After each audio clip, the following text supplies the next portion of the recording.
Olá, pessoal. Meu nome é Adriana Rebouças e estamos em mais um Ângulo que Pode.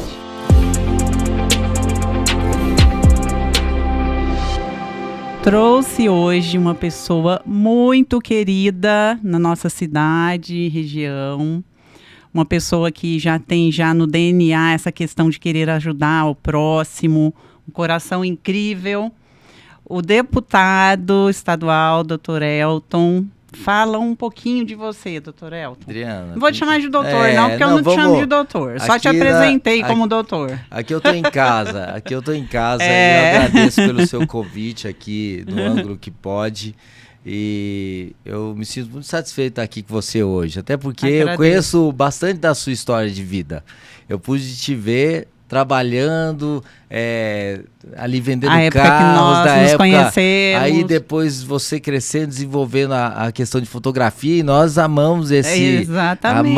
Eu lembrei agora de uma questão aqui. A gente ama esse hobby, né? Eu só não tenho tido muito tempo, né, de tirar tanta fotografia, mas assim, eu aprendi a amar esse hobby. E por causa disso, talvez a gente tenha muito conexão, mais a ver. Né? A gente tem muito mais a ver, porque a gente tem um pouco essa questão da arte na mente, do funcionamento da arte, da criação, né?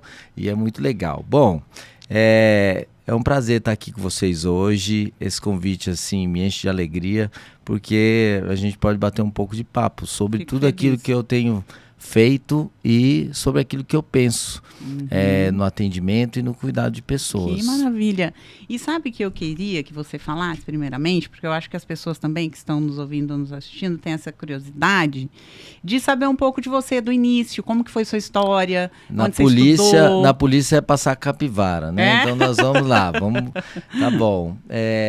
Bom, a minha história tem tudo a ver com a medicina, mas ela não começou em medicina. Eu sou nascido em São José dos Campos e eu sempre imaginei traçar um caminho dentro da engenharia, assim como meu pai. Mas depois de um tempo, por meio de questões de saúde e também de questões de fé, eu fiz uma opção na época do vestibular. Faltando 6 meses para as provas, eu fiz uma opção de mudar. E eu prestei prova para medicina. Fiquei em São José dos Campos, e aqui nós temos uma grande escola, a parte de engenharia aeronáutica, que é o ITA. Eu tive uma boa pontuação, mas a lista de espera, ou a lista daqueles que passaram e tiveram pontuação na prova do ITA, não rodavam. E aí, em virtude disso, e tendo prestado no mesmo ano tanto ITA quanto medicina, eu acabei passando em medicina. Fui para Taubaté, fiz medicina, depois fui fazer minha especialização em cirurgia geral e do aparelho digestivo. E comecei a atuar em São José dos Campos, dentro dessa área. Trabalhei por muito tempo até que o bichinho da política acabou mexendo comigo. Quantos anos você ficou trabalhando somente como médico? Eu trabalho como médico até hoje, Adriana, e eu ainda exerço, mas não trabalho hoje, atualmente, no serviço público, porque o meu cargo como deputado, ele traz um impedimento jurídico.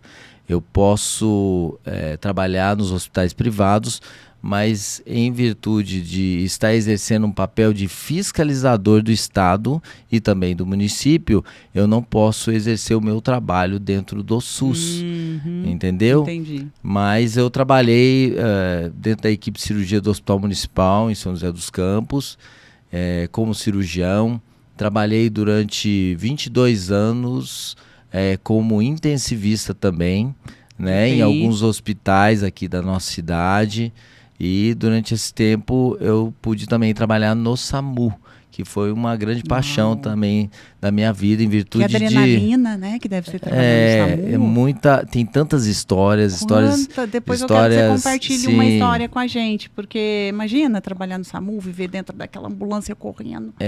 Muita coisa a gente pôde vivenciar. Mas isso mostra o quanto realmente porque você falou no início aí, né, que eu trabalhei a primeira vez, né, que nos conhecemos. Na verdade, eu te conheci primeiro, né, do que você me conhecer, porque quando eu trabalhava, né, em loja de veículos, eu gosto sempre de falar isso, porque eu acho que é muito ver o quanto existe a verdade, a vontade de ajudar, né, real, entendeu? Então, e quando uma colega de trabalho, ela te atendia na loja, e ela tinha um perfil aí um pouco melancólico, ela vivia, minha mãe tá doente, eu tô doente, estava lá. Meu tio tá doente, e ela vivia ali te ligando, sabe?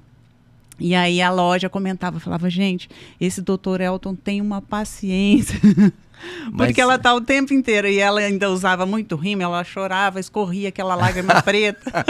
Você ainda lembra ainda? Quando vê ela com aquela lágrima preta na loja, já tá falando com o Elton, você com aquela atenção, fala, ai, minha mãe tá com dor não sei aonde, e não sei o quê, e você ali explicando para ela, olha, Silvia, né, faz assim, né, traz ela no hospital, né, que você Adriana, olha só. Sempre muita atenção. Então, eu te conheci, porque eu sentava ali atrás dela e eu ficava olhando, aí a gente comentava na loja, gente, ela tá ligando pro Dr. Elton de novo. Então...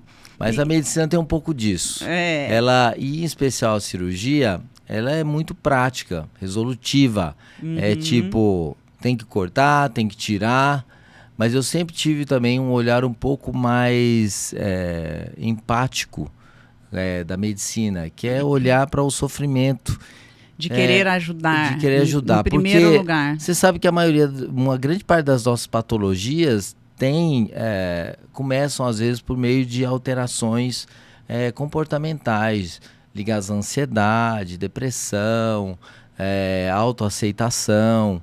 E aí, por muitas vezes, nós não temos tempo para ouvir as outras pessoas. Sim. E isso sempre me encheu de alegria. Eu sempre tive tempo para as pessoas. As pessoas gostam de desabafar com o médico, Sim. né? Ela ia lá para tratar o estômago com você, para falar do estômago, mas acho que ela sempre desabafava, né? Porque eu tô passando por essa situação com o marido ou com meu filho e chorava. Mas só que, geralmente, nem toda especialidade é assim. Existem especialidades que são muito diretas, como ortopedia. Cirurgia também é muito direta. Existem especialidades que são mais empáticas no acolhimento. E a gente pensa em psiquiatria, pensa em outras áreas, por exemplo, a reumatologia, são patologias mais clínicas, e a gente nota que é necessário abraçar o paciente de uma maneira mais integral, não só olhando a parte física, mas pensando também na questão psicológica e emocional. Afinal de contas, eu acredito piamente que nós somos na verdade, uma junção de coisas. Sim. Nós temos as questões ligadas ao físico, à mente e também ao espírito. Sim. E eu não acredito que nós somos simplesmente o físico pelo físico. E o mais incrível que a medicina me ensinou que o que modifica o nosso psicológico altera o meu físico. O que mexe no meu físico altera o meu intelectual, psicológico, mas também altera o meu espiritual. E aí é uma junção. Assim como para mim, e como a Bíblia fala que Deus é um Deus trino e nós somos a imagem e semelhança dele, da mesma forma, os três, não há uma divisão entre eles. Para nós também não. Não há como eu separar o físico do psicológico e o psicológico do espiritual.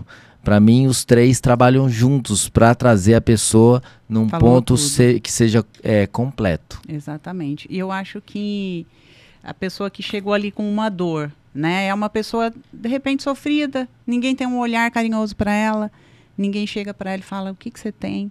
E quando você acolheu ali para saber onde estava a dor dela, se era uma úlcera, se era uma gastrite, e você, primeiramente, você cuidou dela, se preocupou com o que ela está sentindo, com a tristeza dela, ela já saiu dali com outra energia, né? Se sentiu, de repente, cuidada por um momento, e aquilo até sara com mais facilidade, né? Porque a tristeza adoece.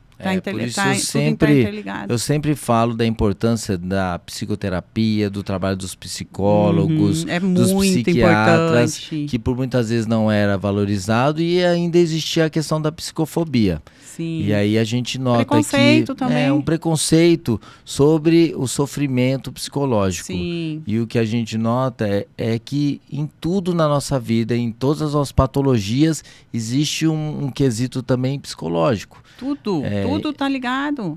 Olha, para você ver, a minha especialidade é gastroenterologia. Sou cirurgião do aparelho digestivo. Dentro da minha área, é entendido hoje que o nosso sistema digestivo é o segundo cérebro. Olha como é que os mesmos hormônios que agem no nosso cérebro também agem da mesma maneira no nosso sistema digestivo, trazendo ou não o equilíbrio ou o desequilíbrio. Então, seja a serotonina, seja a dopamina, seja diversos outros hormônios, como a adrenalina, eles vão agir para trazer o que a gente chama de homeostase, o equilíbrio do funcionamento orgânico. Sensacional, né? É muito legal. E você começa a estudar isso, ver a parte de neuroplasticidade, como é que o cérebro modifica, para você ter uma ideia. Apaixonante, né? Apaixonante. Você vai querendo saber cada vez mais. Você nota que você pode modificar o seu cérebro através dos pensamentos, da fala, como você age, por exemplo, com seu filho. As suas falas, a sua atitude pode modificar o funcionamento do cérebro, fazendo com que áreas cresçam e se desenvolvam, ou você pode matar algumas áreas. A partir do que se fala, né? Uma palavra, exatamente. Né? Por isso, ouvir, trazer palavras que sejam positivas, trazer modificação na vida de uma pessoa por meio do entendimento do seu psicológico pode mudar realmente a saúde das pessoas. Muda a vida, a saúde, muda tudo. Mas é muito complexo, né? É muito complexo. Não, e é um assunto bacana, porque uma coisa puxa a outra, né? E vai embora. E eu lembrei aqui, na hora que você estava até se apresentando, voltando um pouquinho, você falou sobre hobbies, né? E eu falei sobre quando eu te conheci, né? E você tem um hobby, como você falou, da fotografia. Sim. E uma outra questão, uma outra situação que aconteceu também foi quando eu me batizei na igreja da cidade, verdade, né? Quer dizer, aí falaram assim para mim. Não é foto à sua altura, né? Mas assim, pelo menos a gente conseguiu salvar algumas fotos ali. Nossa, ficou sensacional. Aí falaram assim para mim, o doutor Elton tá vindo para fazer suas fotos do batismo. Falei, meu Deus... Você fotografada por um profissional? Não, ela é quem fotografa todo mundo, arranca água de pedra. E aí eu não tinha como deixar de te agradecer por tantas coisas que você me abençoou. Tantos momentos Fico como esse. Por isso. E daí a única coisa que eu queria te dar, pelo menos, era a possibilidade de trazer alguma foto que fosse uma lembrança do momento tão importante para você. Foi uma gratidão, né?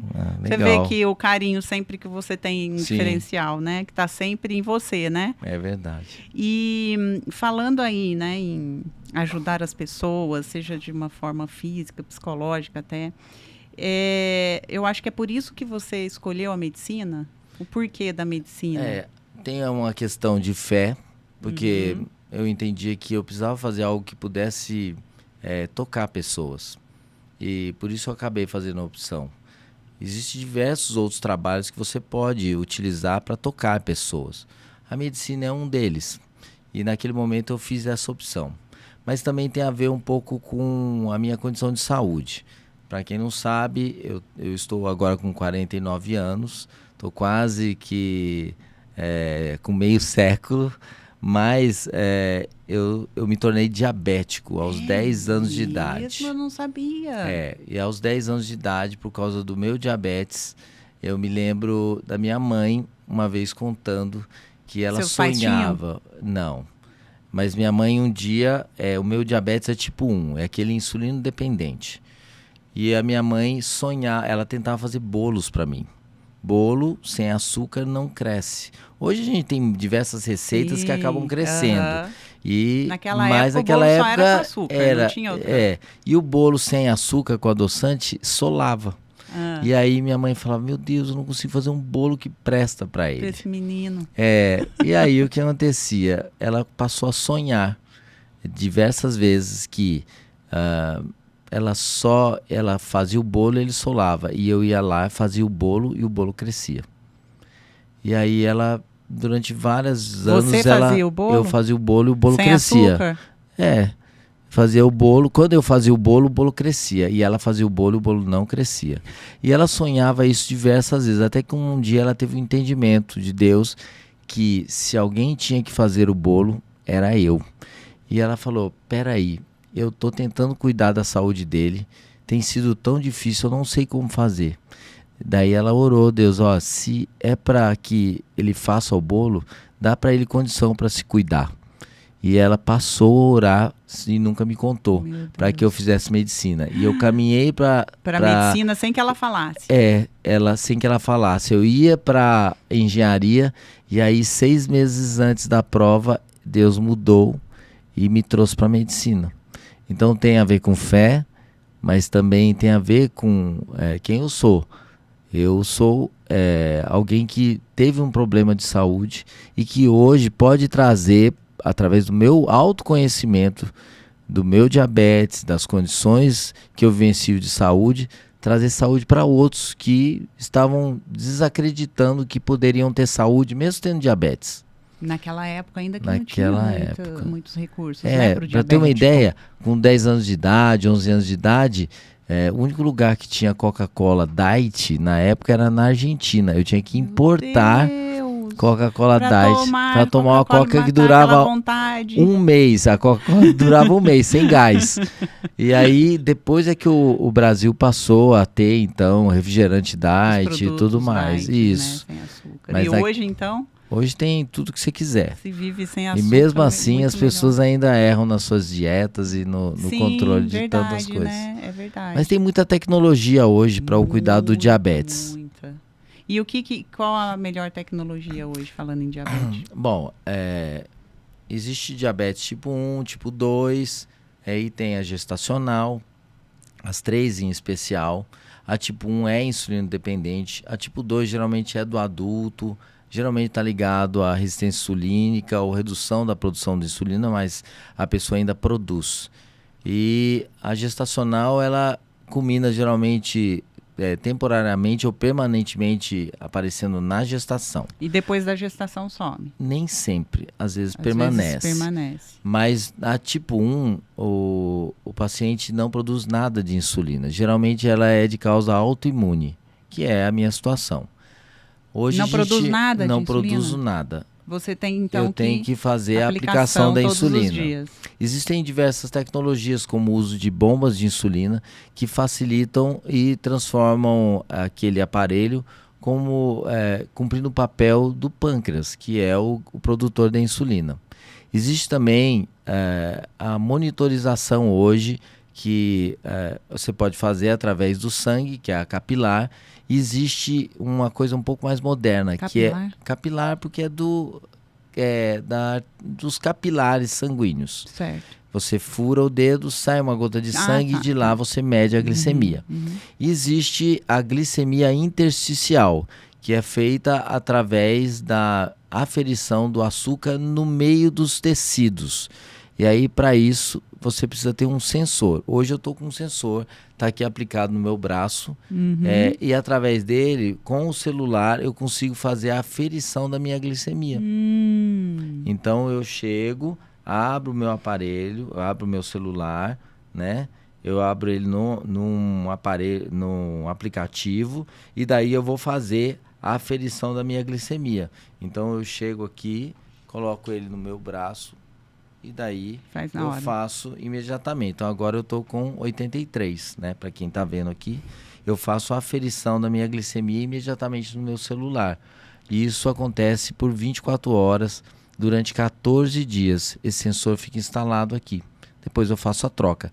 Isso é uma tecnologia que inovou, tanto para o entendimento do diabético, como é que funciona a glicemia dele durante as 24 horas, e facilitou também, porque eu estou tramitando na Alesp um projeto de lei para tentar colocar a disponibilidade desse tipo de aparelho no estado de São Paulo. E se isso acontecer, pode ajudar muitas crianças e mães que por muitas vezes vão para a escola com diabetes tipo 1, precisam saber como está a glicemia, os professores não fazem a aferição e o pai tem que fazer 2 ou 3 vezes no dia. Então ele vai e o pai, não podendo entrar na escola, a criança precisa ser levada até do lado de fora da escola ou aos portões da escola. Colocar, às vezes, a mão pro lado de fora da grade. Meu Deus. A mãe Que fura o dedo. dificuldade. Fura o dedo e daí ela mede e fala, olha, ele precisa comer ou precisa tomar insulina. Isso, durante uma manhã, 2 ou 3 vezes, mantém o pai parado, sem poder exercer o seu trabalho. Com esse aparelho, mesmo à distância, a mãe ou o pai fica Mesmo à sabendo, distância? porque a criança pode usar um aparelho, nesse aparelho, ele conectado nesse sensor, ele passa os dados para o celular e o pai fica sabendo, mesmo à distância, como está a glicemia do seu filho. Esse aparelhinho chama Miau Miau, né? Todo mundo que tem diabetes tipo 1 e que usa o sensor sabe e conhece, mas você conecta junto do sensor e com isso você sabe como está a glicemia do seu filho. Não precisa ninguém furar ou tirar sangue durante o exercício da aula. Isso facilita a vida dos professores e dá para aquela criança uma melhor possibilidade de uma vida mais livre, para que ele possa controlar aquilo Uma que vida come normal, tadinho. e vivenciar uma maior normalidade da sua vida. Que incrível, muito bom. E esse é um dos seus projetos? Esse é um dos projetos que eu tenho tentado tramitar ali na Assembleia Legislativa do Estado de São Paulo. Uau, incrível. Você vai conseguir. Amém, amém. Vamos lá.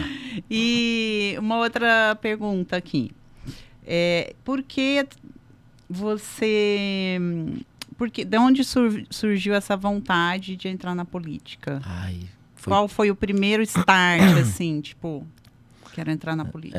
Na verdade, a gente estava passando por um momento de amadurecimento, de mudança. Bem antes do Covid, né? Depois eu quero te perguntar também sobre o seu trabalho durante, né, o COVID. Eu acho que você ajudou muito as pessoas, foi muito incrível.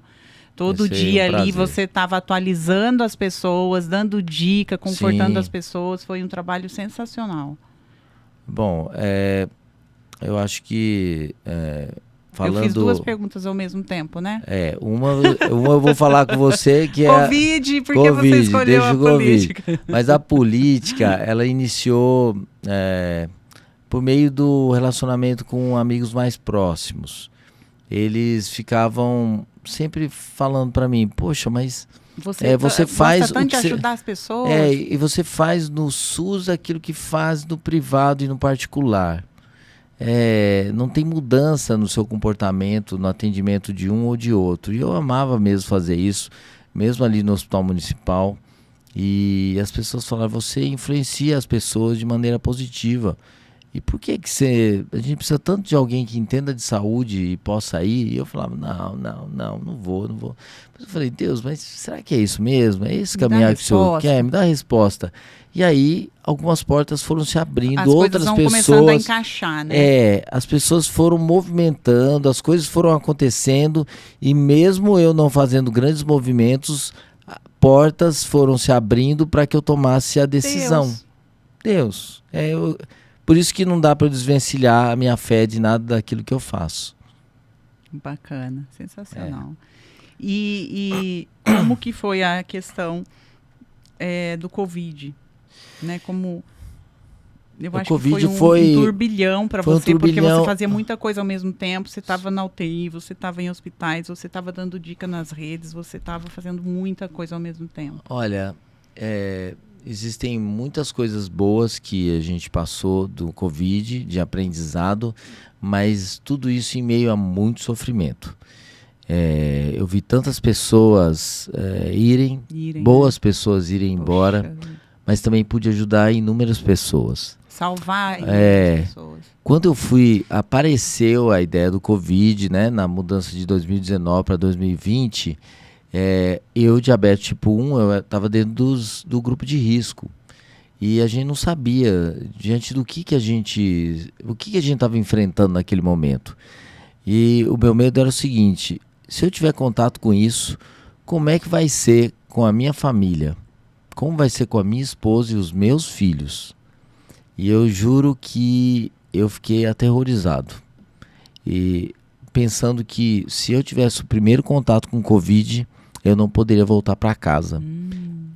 Então, eu e alguns amigos, muitos médicos naquela época, pensaram em alugar imóveis para que após o primeiro contato com Covid, a gente não voltasse para casa. Certo. Continuasse trabalhando, porque entramos no isolamento, nós não entendíamos exatamente se era importante ou não o isolamento. A gente estava todo mundo usando máscara e não era pouca máscara, eram máscaras super pesadas, óculos de segurança, roupas pesadas, tudo para evitar o contato. E aquilo era aterrorizante. E na primeira vez que eu tive contato... Você teve até uma marca, uma alergia da máscara, né? Eu lembro. Na verdade era de não tirar a máscara e o óculos. Porque o primeiro contato que eu tive com o Covid era um bombeiro que tinha pego e ele estava extremamente cansado e eu avaliei a situação e eu falei, eu vou ter que entrar dentro do isolamento e eu vou ter que entubá-lo, colocá-lo no respirador. E depois que eu fizer isso, existe um risco muito grande que eu esteja contaminado. Então hoje eu não posso voltar para casa mais. E aí, com taquicardia, filhos, né? Isso, e a esposa e eu com taquicardia, morrendo de medo, eu não podia negar o meu trabalho. Naquele auge do Covid. Isso. Todo mundo desesperado, ainda ninguém sabia o que era. E era bem no começo, a gente estava em abril mais ou menos, né? Março começaram os casos no Brasil, mais ou menos, identificados, e aí eu tive que dar assistência a esse paciente. E aí o medo e o receio de levar para casa, era isso que eu pensava. E depois as experiências foram acontecendo, e eu entendi que Deus, se é para eu estar aqui, me dá os livramentos, mas me faz trazer um pouco de alegria. Pegou o Covid? Eu peguei, depois de 1 ano e meio. Certo. Mas eu cheguei a trabalhar muito, entubar várias pessoas. Nessa época do auge, você não pegou depois? Eu peguei depois. Peguei, inclusive, na época que eu baixei um pouco a guarda. Mas na época, como a gente usava muitos equipamentos e eu usava álcool desenfreadamente, eu não peguei. E aí, quando eu peguei, foi um pouco antes da vinda da primeira dose de vacina. E eu acho que por eu ter o contato em pequena escala, sempre com o vírus, em pequena quantidade, a gente foi criando um pouco de imunidade, o que talvez não aconteceria se eu tivesse entrado em contato plenamente em uma grande quantidade de vírus de cara. Mas como eu ia entrando aos poucos em contato, eu fui criando pequenas imunidades, reconhecimentos do vírus, ao ponto de que quando eu tive um maior contato, eu já tinha quase que uma pré-vacina pelo contato em pequena quantidade com o vírus. Eu acredito muito nisso. E aí eu tive o quadro, foi também bastante ruim, mas em nenhum momento extremamente difícil. Tão difícil como daqueles que no começo pegavam e muitos se foram muito doentes e morriam. Muita até porque dor no peito. E aí os protocolos foram se estabelecendo durante esse tempo. E as pessoas foram melhorando, a gente aprendeu como cuidar, como tratar, quais eram as medidas de UTI que ajudavam a salvar vidas. E com isso a gente foi melhorando os nossos índices até chegar nos momentos atuais que ainda tem Covid, mas a gente nota que pela imunidade, pela vacinação anterior e pelo contato que todo mundo já teve, com mais controlado e com menos sequelas e risco para todo mundo. Maravilha. Graças a Deus, né? E você ajudou intensamente o público na época. Exatamente, porque eu trazia falas. Que todo mundo ia para a rede social para se atualizar, como que estava, quais as dicas. Todo mundo ia já nos seus vídeos. Um momento muito complicado foi de 2020, finalzinho de 2020. Porque a gente estudando os gráficos e a tendência de infecção, eu observei que nós estávamos caminhando para um crescimento. E as pessoas estavam sedentas por relacionamento e contato. Então eu soltei um vídeo na época, antes do Natal, dizendo, por favor, não viajem. Fiquem em casa, façam o Natal e Ano Novo com o seu círculo de amizades. Não faça grandes viagens e deslocamentos para ver avô, vó, tio, pai. Fique em casa com a sua família. porque isso vai diminuir disseminação. E eu avisei isso e as pessoas, não, mas a gente não aguenta, a gente quer ir. E todas as pessoas naquele ano resolveram viajar. E muita gente foi aonde deu o boom. E aí, quando foi no dia 3 de janeiro, eu nunca mais me esqueço, eu já estava de plantão há 70 horas, praticamente sem dormir, com olheira, e daí sai aquele vídeo com a marca do óculos e a máscara no rosto. E eu pedindo, pelo amor de Deus, para que as pessoas não aglomerassem na virada de ano novo e no começo do ano. Por quê? Porque naquele momento a gente estava tendo alto índice, os médicos, que muitos estavam tão cansados que tinham ido viajar, a gente não tinha médicos para ocupar os lugares e trabalhar nas UTIs. Meu Deus, então alguns médicos permaneciam por tempo muito prolongado. Elton, você realmente assim foi uma pessoa que eu observei que você dedicou de corpo, alma, assim, coração para ajudar as pessoas, para que aquilo tivesse fim. E assim, dava gosto de ver realmente o seu empenho, viu? E aí a gente se lembra do papel de tantos profissionais, como a enfermagem, que não tinha escolha, eles tinham que estar lá. Tinha que estar lá, né? Agora, quem mais? Nem todos os médicos, né, estavam naquele momento, mas quem estavam? Os médicos, cardiologistas, anestesistas, os intensivistas, e todos esses tiveram um papel crucial e importante no cuidado de quem estava infectado. Viu? Obrigado. Empenho, já passou um tempo, mas nunca é tarde para a gente agradecer novamente, né? E parabenizar. E hoje, como que tá falando em Covid, como que tá a dengue? A Covid ainda está acontecendo. Acontece ainda, né? A gente está num momento agora, Adriano, que não é muito simples, porque nós estamos numa grande avalanche de doenças causadoras de febre. E aí eu lembro de 4 em especial, né? 4 patologias. Primeiro, o Covid, que todo mundo já conhece. Que ainda está aí. Outras são as gastroenterocolites, em virtude do calor. O calor muito alto aumenta a disseminação de doenças como a gastroenterolite, causadas principalmente pelo rotavírus. Temos o influenza, que é o H1N1, e eles também têm causado febre, dores no corpo, calafrios, quadros semelhantes ao Covid-19. Não com tanta repercussão pulmonar, mas com bastante dor muscular, articular e quadro de calafrios e sintomas mais gerais. E a 4ª patologia que hoje está explodindo aqui no nosso país, que é o dengue. E aí eu chamo a atenção para o fato de que as nossas políticas públicas aparentemente não aconteceram. Certo. Porque se no Covid todo mundo achou ruim a demora de cerca de 1 mês na aquisição de vacinas, Covid, a vacina de dengue já estava pronta o ano passado. E a gente sabia que nós agora em março provavelmente enfrentaríamos um aumento muito importante do dengue. E a vacina não foi adquirida. E as pessoas agora estão pegando essas patologias. E medidas sanitárias como o controle dos focos e dos berçários, onde há disseminação e procriação do Aedes aegypti, também não aconteceram de forma importante. E o resultado disso é que, para quem não sabe... Não bateram na minha porta ultimamente. Vivia batendo. Posso ver como é que tá? O fumacê acontecia, né? Bastante. Mas olha só, o mosquito, o Aedes aegypti, ele sempre existiu, sempre vai existir, e ele está no nosso convívio. Mas o problema é que quando alguém está com a dengue, e o mosquito não está, se ele pica essa pessoa, ele passa a ser contaminado. E aí, mesmo? Não sabia. Ele não é todo a Aedes aegypti que tem o dengue. Certo. Então, se eu tenho alguém com dengue e a o pessoa... mosquito que não tá, vai lá e pica. A partir daquele momento, a fêmea vai estar contaminada.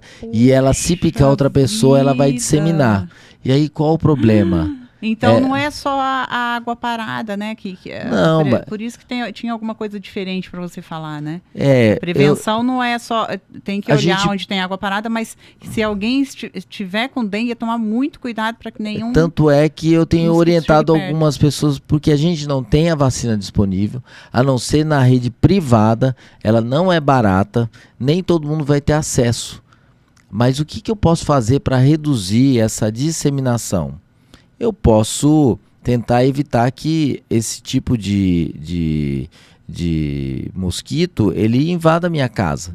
Então, além dos criadouros que eu preciso exterminar, e ele está acontecendo porque temos muita chuva nesta época, eu também posso, na minha casa, usar algum tipo de veneno, né, para tentar eliminar pelo menos uma grande maioria. Outra coisa, eu posso também utilizar, fazer o uso, por exemplo, de algum produto que possa espantar. E daí tem os repelentes.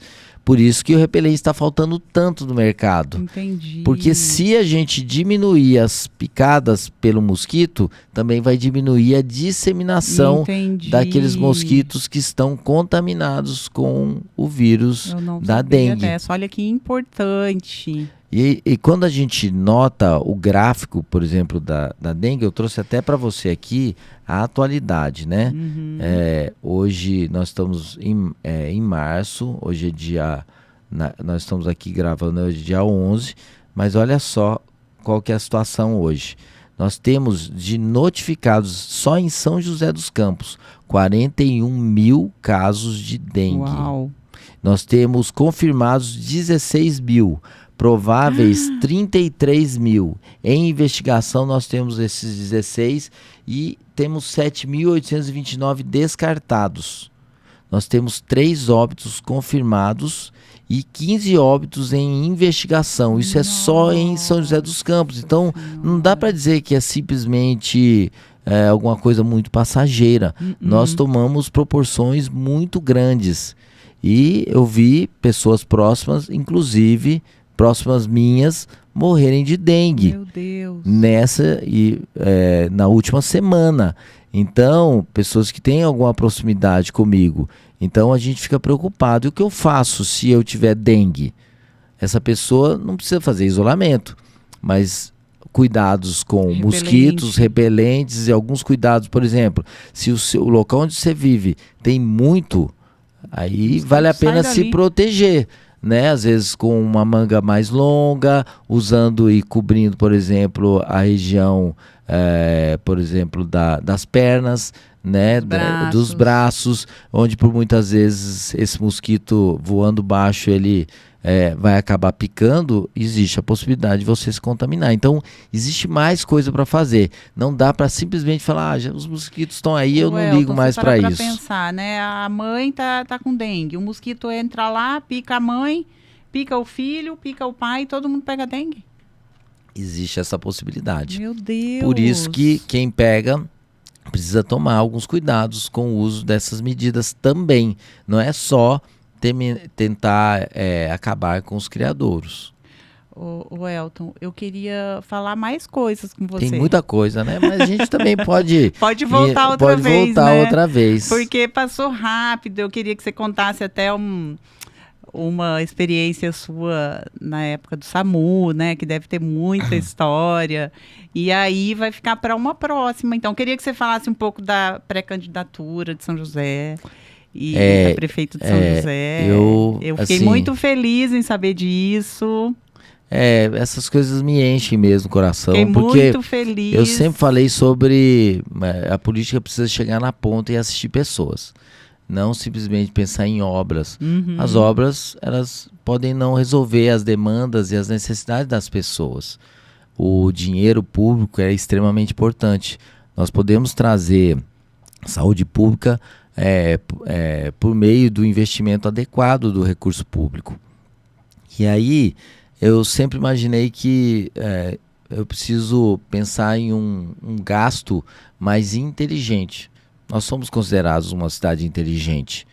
E aí, por que não usar da nossa inteligência para poder dar uma saúde de melhor qualidade, ter uma melhor gestão do dinheiro público e fazendo com que as pessoas sejam assistidas e melhorem de vida, para que uma cidade como São José dos Campos seja um exemplo de aumento do IDH. E a gente quer isso para São José. E a gente quer ser exemplo para outras cidades. Sim. Então eu acabei tomando uma decisão em família, junto com a minha equipe, de colocar o meu nome como pré-candidato. E é pré-candidato. Se Deus assim permitir, eu vou caminhar para que isso possa acontecer esse ano. Sim. E aí buscar a fé e a força em Deus para isso. E eu acredito que você chega lá. Amém. Porque você tem tudo para isso. Você tem fé, você tem vontade e você tem desejos, né? Desejos muito latentes em você de querer ajudar as pessoas, de querer fazer com que São José cresça de verdade. E esse é um caminho, melhore. E esse é um caminho que eu não pensava 1 ano atrás, sabia? Mas as portas que Deus vai abrindo, né? Que a gente falou. Há 1 ano atrás eu falava para todo mundo, eu nunca quero ser, não é o que eu quero ser, não é. Mas e o que Deus quer? E a responsabilidade de Deus vai aparecendo, coisas vão acontecendo. Eu falei, Deus, mas pai, não brinque comigo não, é isso mesmo? Então eu entendo que em todo momento, para qualquer decisão da nossa vida, você precisa perguntar, Deus, e aí? O que é que o Senhor quer de mim? Porque fazer escolhas, você pode fazer inúmeras escolhas, pode inclusive fazer escolhas erradas. E essas escolhas, elas podem servir para você de aprendizado. Você não deve ficar parado. Em medicina, em biologia, tudo que está parado está morto. Eu não posso simplesmente ficar parado no meu ambiente de conforto e falando, eu não vou fazer nada porque eu acho que até aqui deu. Não, eu tô cansado. Eu tô cansado, não quero nada. Jovens, né? A gente vê pessoas jovens. Então eu creio que qualquer coisa que eu fizer, contanto que eu tenha empenho e que eu dedique vai dar certo. Com o objetivo correto, ele pode dar certo e ele pode chegar a alcançar e ajudar muitas pessoas. Então, eu vou colocar o meu nome à disposição. Fico feliz. Meu voto, com certeza, você já sabe, né, que é seu. E eu acho que de muita gente. Então, eu acho que você, com certeza, chega lá e conte comigo. Tá bom, eu Quero agradeço. Agradecer por você ter corrido, né, para dispor desse tempo com a gente. É uma honra para mim estar aqui hoje. E falou muita coisa bacana aí sobre até a dengue aqui, coisas que foram surpresas para mim. Então, eu acho que vai ajudar muita gente. Sim. Seu arroba é Dr. Elton, né? É, Dr. Elton. É o único arroba? É, Dr. Elton Júnior. Dr. Elton Júnior. Então, e daí as pessoas podem quem não procurar, segue ainda, as pessoas podem me procurar lá no meu Instagram e também lá no... Muitas dicas. Então, muita informação, né, na sua rede. Através da minha rede também, você pode procurar, por exemplo, eu ainda dou atendimento como médico na rede privada. Tá lá os meus contatos, você precisando, tem a minha Olha equipe, aí, que bacana. Precisando também de alguma coisa, de informação e de contato também com o meu trabalho como deputado, toda a minha rede está disponível e sempre acessível. Uma coisa que todo político deve fazer é dar resposta às pessoas. Mesmo que por muitas vezes não, ou um sim ou um não naquele momento. Mesmo que demore um pouquinho, mas eu preciso dar respostas para que as pessoas falem, olha, há empenho e alguma coisa está sendo feito. Deixar de responder nunca. Bacana. É isso aí. Parabéns, viu, pelo seu trabalho. Obrigado, Adi. Foi um prazer por demais estar aqui com você. Vai muito longe ainda, tenho certeza. Legal, é muito bom poder te acompanhar aqui. Obrigada, querido. E muito obrigada a todos e até o próximo Ângulo que Pode.